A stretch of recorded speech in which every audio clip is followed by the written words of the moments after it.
So as you guys know, this is a Tengu plant format channel for the most part. You know, I do some other videos here and there, but for the most part, the focus of this channel is Tengu plant format. And one thing I've realized since I've been doing this channel for almost 2 years now is I don't have a single video talking about Tengu plants itself.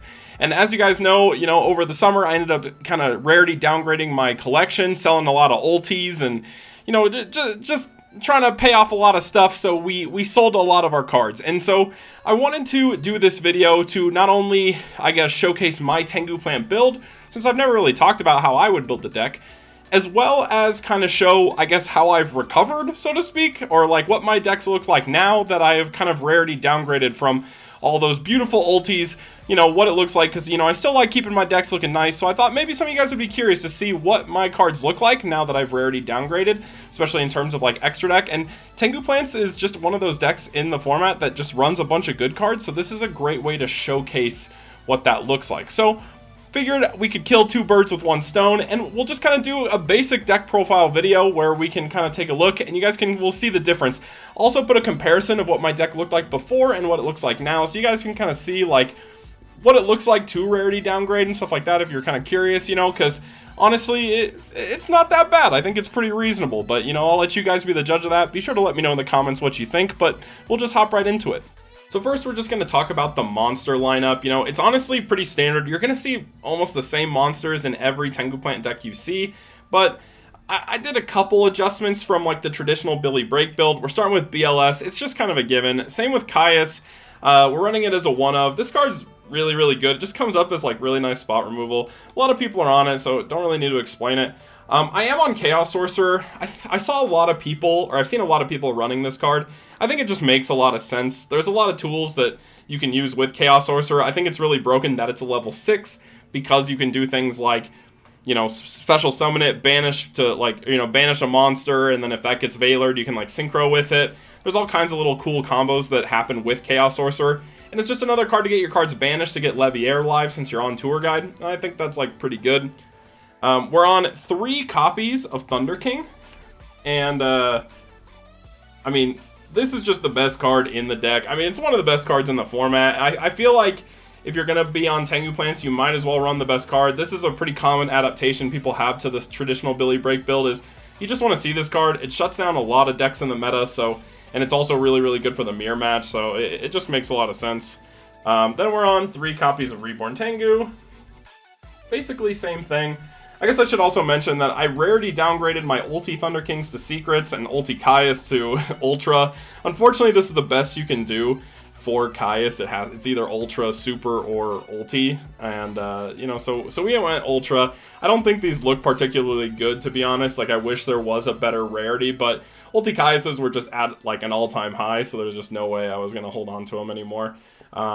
But then, here's some new cards that came in from the Quarter Century Rarity Collection, and we have 3 Tour Guide from the Underworld.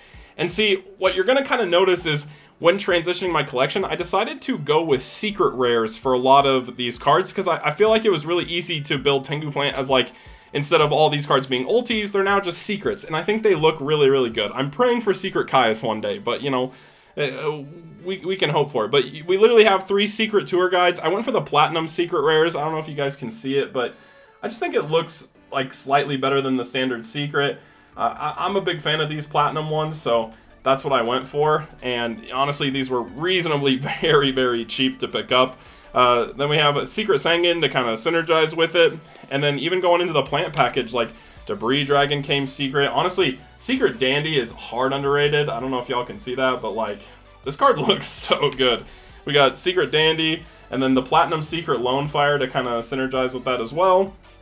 Then we have Spore, and Glow Up Bulb also came secret. So we kind of have that plain even package of all of the monsters like relatively coming secret, and then we're on to the hand traps. I did swap to Secret Max C's, but I am not maining Max C. You guys already know, I'm all about the triple Veiler life, we play 3 Veiler, we don't main Max C, I don't believe in it, I don't think it's very good. So this is going to be my entire monster lineup for my Tengu Plant build. I think Veiler is just one of the best cards in this format, and I certainly would not be not maining it or not maxed out on it. So even in like the Billy Break build, If I wanted to go up a hand trap, I would add 1 Max C, but at 3 and 1 is always my ratio, or just 3. And I didn't feel like I need to main deck Max C. Most decks I don't, so I think that the 3 Valor is just fine. So onto the spells, we have your basic 1-ofs, the Tengu Plant special. You're running as many 1-ofs as humanly possible. Heavy Storm, we got Mind Control, Foolish Burial, Dark Hole, Monster Reborn. I mean, I don't really need to explain any of these cards. They're really good. Scapegoat, maybe. I think if you're on heavy enemy controller, that Scapegoat is like Thanos good. Some people cut it, I think. I don't know. I don't know how people feel about this card. Me personally, I think it's just super broken, especially if you're on enemy controller, which I definitely am. You already know I'm a big fan of enemy controller. Got the 2 MSTs, and then yeah, we got triple enemy controller for the last of my spells.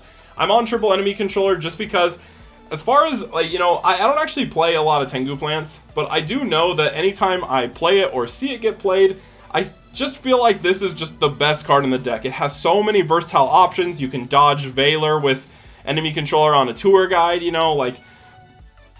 can just somehow just steal games by summoning a Tengu and then econing your opponent's monster and swinging for 4K. There's just so many different options that enemy controller offers, and even when watching tournaments of other people on Tengu plants, all I can think about in so many scenarios is man, econ just goes off here. I also think this is one of the cards that swings a lot of matchups. For example, I think this card is really good against X-Sabers. So if you're going against X-Sabers, this card's really good because if they attack and econ something to defense so they can try to swing over with full helm, you can econ it back. It's just so versatile. Me playing X-Sabers and maxing out on this card means that I'm just really comfortable playing around and with this card, so I definitely want to use it to its fullest potential. There's so many tuners, so many ways to get multiple monsters on board. I just think enemy controller is straight fire. So this is going to be my spell lineup, and we'll move on to the traps. So on to the traps. This maybe be the saddest rarity downgrade, which is I went from ulti warnings to Duso ultra warnings, and honestly, I don't think they look that bad. I think they're really good. Would I love for this card to come secret so I could have the perfect secret rare Tengu Plant build? That would be amazing. But for the most part, I don't really feel like it's that big of a difference between the ulti and the ultra. This does look clean. I love how Dusos look, and I think on warning specifically, it just looks so good. So we got the ultra warnings. Then we're on to the secret judgment, going from ulti to secret, and just to kind of stay with that secret consistency. And then we have 1 secret torrential and 1 trap dust shoot. We went from super to common because that's the only option. Konami, you got to reprint this card. We need some foil printing, so trap dust shoot. That's just how it be. But yeah, super small trap lineup. Honestly, heavily tempted to put in a Call of the Haunted because I do think Call of the Haunted is nuts in this deck, especially when combined with Thunder King, chaining Call of the Haunted on a Thunder King to deny a search like a Rhoda or something can be really, really big, or even a duality. A lot of versatile options with it and with Thunder King. So, I have had some debates of bumping my list up to 41 and just doing the Billy Break lineup of having a Call of the Haunted. But because I'm on triple econ, I don't feel like I need any more traps in this. Econ is inherently defensive in Tengu plans, so I'm fine with this. Some people run Deepris and stuff like that. I totally get it, but I just like the versatility of econ, so that's why we kind of have this lineup the way it is. Some other things to note about the build is I'm not on cards like Gores. If you didn't notice, I don't really think you need Gores because this deck has so many tools of things that just stick on the board. You got triple Tengu, you have Scapegoat, you have Dandy, you have Tour Guide into Sangan. There's so many cards that just sit on your board to the point where I just don't really feel like it's necessary to run Gores. And I always have felt kind of if they're playing against a smart opponent, they're going to play around the Gores, and then it's just going to be kind of useless anyway. I'm rarely playing into Gores when so I just kind of feel it's like a dead card in a lot of matchups, especially against really good players. So I personally am not a fan, but sometimes I'll throw it in there just for that extra spice. So moving on to the extra deck, we'll mostly just focus on rarities here because I feel like Tengu Plant's extra deck just doesn't change ever. You know what I'm saying? I feel like everyone and their mom just runs the same extra deck. It's basically the Billy Break one. I don't really think there's even room to modify it. I feel like you need all of the cards that are in the extra deck. I really don't think anything could be changed. So We're on one copy of Utopia. You know, we're still on the ultis. They were not expensive enough to like warrant selling them to downgrade. Like, they're honestly ultis, and the collector's rares are super cheap, so it's like weird to want to move them. We're on Steel Swarm Roach, still on the secret. And for the most part, like I said, I wanted to try to even shift my extra deck to secret rares to keep it looking clean. For my Exceeds, we still have the ulti Leviathan, and as an extension, we have ulti Leviair. Again, this card's just not valuable enough to worth selling it, and then because of that, I basically didn't want to get rid of ulti Leviair because I want the consistency with Leviathan.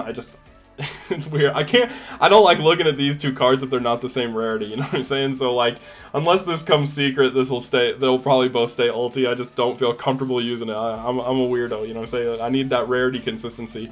For Trish, we downgraded from ulti to secret, which is just like, you know, I already have this kind of laying around, so it was a pretty easy swap, you know, and it still looks really good, especially in conjunction with the other secret rares and the extra. Scrap we kept at an ulti because I didn't want to use Ultra, and these aren't really worth a ton of money right now either for some reason. I definitely feel like, guys, if you're looking to invest in Tengu Plant format, I would be picking up ulti scraps, because I swear there's going to come a time where this card's worth a fat stack of money as an ulti, and no one's really picking them up. So, you know, I still held on to all three of mine just because I know for a fact that at a certain point, when Tengu pops off, which is already kind of on the upswing, this will be a pretty good card for some value, resale value for sure. And then the next three cards all were fantastic reprints in timing with my collection sale. You know, like the Tour Guides and Veilers and like the Quarter Century set was amazing, but then we also got like Quarter Century Stardust Dragon, Quarter Century Black Rose Dragon, and Quarter Century Ancient Fairy Dragon. These were all like dirt cheap to pick up, and honestly, guys, like Quarter Centuries are only going to be out this year, so I would heavily encourage people to pick these up. Like, I just can't imagine a world where cards looking this nice don't just like retain or go up in value, like, because they're so easy to get right now, and then I feel like they're gonna just get expensive at a certain point. Probably not like really high, but I could reasonably see them getting to a decently high price line. And then, so we'll move on to the level 6s. We got Bryanak. You know, it's still a secret. Never really came anything else, I don't think. I guess it came Ultra, but we got Orient Dragon, also secret. TG Hyper Librarian, also a secret. Catastor is secret. Armory Arm is secret. And Formula Synchron secret. So I think this is pretty nice. Like I said, you have like that secret rare consistency with a few ultis thrown in. But for the most part, like, a lot of these cards could go into other extra decks and stuff like that. So for the most part, like, the extra deck is still looking really, really clean even after selling all my ultis. And I'm pretty comfortable with it. I think it looks really nice. But yeah, so that's the extra deck. Like I said, not much to say about it. It never really changes for Tengu plans. Alright, and then finally, we're on to the side deck. And honestly, I took a really unique approach to my side deck with Tengu plants. There's a lot of things I've kind of been adapting in how I approach side or what I think about the side deck. And my biggest goal always with siding is, how do I make this as generic as possible? So I try to avoid isolated matchups. So one of the first cards I'm bringing in is taking a page out of Sycon's book. I'm siding a Dark Samorg. I feel like if I'm going against Heroes, Gravekeepers, any of those types of decks, if this card gets summoned and sticks, it's so powerful. Like, I've literally seen it win games.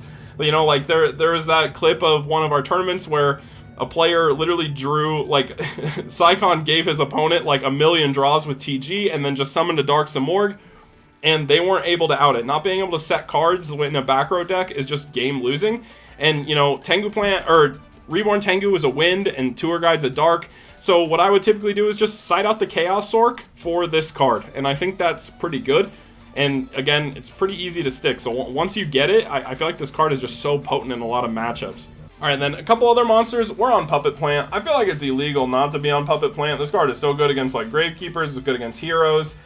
Just being able to steal monsters is always really good. It's basically extra copies of Mind Control. And when you're on so many different tuners, especially in Tengu Plants, it's so relevant. Like, because like with Heroes, there's always the concern, like you normal summon your tuner and they like Hero Blast it or something, and then you just get like kind of ruined with your Puppet Plant play. But with Tengu Plants, it's like, if I normal summon a Glow Up Bulb and they, like, you know, Hero Blast, I'll just use its effect so I guarantee my Synchro, you know what I'm saying? So I think it's a pretty strong card. These are the only 2 I have. I need to pick up more. I mean, you never side more than 2, so I'm just on these commons, and I could just upgrade to rares, but like, I haven't really got around to it. It's kind of a niche card, but it's also really nice because it's a plant, so it synergizes with Spore. You can banish it for big Spores effect, which I think is pretty nice. In theory, you can bring it out off of Lone Fire for 1k damage, you know, who knows. And then the last card we're going to be putting in the side is going to be the triple Maxi. I always side 3. This would mostly be for the mirror match, as well as for like Karakuri. You're going to notice, like, this is all I have for monsters. I'm not on Cyber Dragon. I've kind of been straying away from Cyber Dragon because Karakuris just straight up aren't that popular, and I don't think it's worth committing a side deck slot as well as an extra deck slot, or like 2 side deck slots and an extra deck slot for a deck that isn't that popular, when, as you guys have seen from my in-depth Karakuri guide, one of the worst cards in the matchup for Karakuri, like the biggest struggles for Karakuri, is just gonna be Thunder King. So my deck's already maxed out on Thunder King. We can side into Maxi and Valor, and I think that's more than enough to deal with Karakuri, generically speaking. And then this is also good for just generically dealing with everything else, where I think Cyber Dragon, it's like okay going second against like heroes, so you can swing over stuff, but I just think there's better cards. So I've kind of just been going away from it for that exact reason. Lastly, we got third MST. You always want to max out on back row hate. We got 2 in the main, so the third in the side, and you know, we'll have a bit more. You guys already know who I am. You know what I got on the side, but 2 other spicy cards, Smashing Ground. I put these in here because just like how Karakuri struggle against Thunder King, most people are going to be siding in their Thunder Kings against Tengu plants. So I think it's worthwhile to slap a couple of these in here. It's also nice against decks like Agents or something where you drop big boss monsters that you can just kind of smash whatever they got. And I also like this against heroes. If you have an open board state, which, like, since my deck is on really limited back row, there's not a lot for hero players to chain Spark to. This card doesn't target, so you can just smash, and if they chain Gemini Spark, you're gonna hit something else. You know what I'm saying? Like, it's pretty good. So I just kind of like this card as like a generic, like, I can deal with whatever my opponent's doing. And again, like, the no targeting thing is also kind of nice. Then we also have double leeching. I feel like Tengu Plants is one of the very few decks in the format that can actually properly use leeching. To use leeching, I feel like you need to be able to put a lot of damage on board or put a lot of monsters on board really quickly. Tengu Plants, like, drastically excels at putting a lot of monsters on the board. And then also, just with the fact that I'm on triple econ, I just see a world where, like, I leeching my opponent's monster and then econ steal it and then just swing for game. Like, if you leeching a Shining or something, you're gonna be doing a fat stack of damage. So yeah, I think that's really powerful and potent. All right, then we just have a couple traps. Normally I'm on 2 debunk, but I've kind of found that, especially for Tengu Plants, they have so many stopping points, and Maxi only gets strong against them the later the game goes. So, like, you know, when you're basically forced to do a bunch of special summons. So if your opponent has Maxi, I just feel like this is a reasonable one of it. It's kind of like My Body's a Shield and X-Sabers. It's like, you want to see one so you can, you know, prevent like that key moment hand trap. But for the most part, you don't want to see multiples of this card. You're fine with just the one. So I think this is like a perfectly good ratio. Just run the single debunk, and you know, if you see it, you do. If you don't, you don't. But like I said, most of the time, Tengu Plants are like, you're cutting a lot of your heavy special summon cards in game 2 anyway, so you're trying to reduce the potency of Maxi, and this can just be like, hey, I'm gonna go off, I have the debunk, right? But I don't think it's worthwhile having more than the single copy. I think this is fine, just because of I don't want to brick on 2. And then lastly, you already know, Triple Decree. With this and the triple Maxi, you have 6 cards to deal with back row decks. Like, if you go against heroes, you can easily side in, you know, the double Puppet Plant. You can just side in some more. You can side in like MST and Triple Decree. Your opponent's not really going to be resolving their back row, so I feel like you're just going to auto win against those back row decks. And as you can see, like, this side deck just has so much generic responses to so many generic decks, right? If you're against TG, you got the same tools. You can do this. You got Triple Thunder King to deny searches. So you can do like Samorg, Triple Decree, the MST, you know, any back row deck's going to get ruined by those combinations. If you're worried about your opponent's Thunder Kings, you got the Smashing Grounds. Just so many different options for so many different matchups, and I think this is like a pretty ideal side deck. I'm pretty happy with it. I actually took some time to think about how I would side with this deck. So I haven't got to test this a whole lot, but this is just kind of my generic idea of what I think sounds like pretty good. So that is my Tengu plant list and the updates, and what I'm gonna do now is I'll show quick on the screen like what my original graphic with like my ulti Tengu plants looked like. The only thing I'm devastated about is like I've been waiting for ulti econ for so long, and when they finally, like after I finally cash out my collection, they release it, which makes me so sad because ulti econ would have looked beautiful in my like Tengu plants with all the ultis. But it is what it is, you know. I'm fine. I'm running secret rare enemy controllers now just for that consistency across the board, and I think it's pretty good. So, you know, I'm fine with not running the ultis. It hurts a little bit, but it is what it is. So, well, you'll kind of take a look. We'll have the before, the after, and you guys can kind of judge and let me know what you guys think. You know, how if you like it, what you guys think.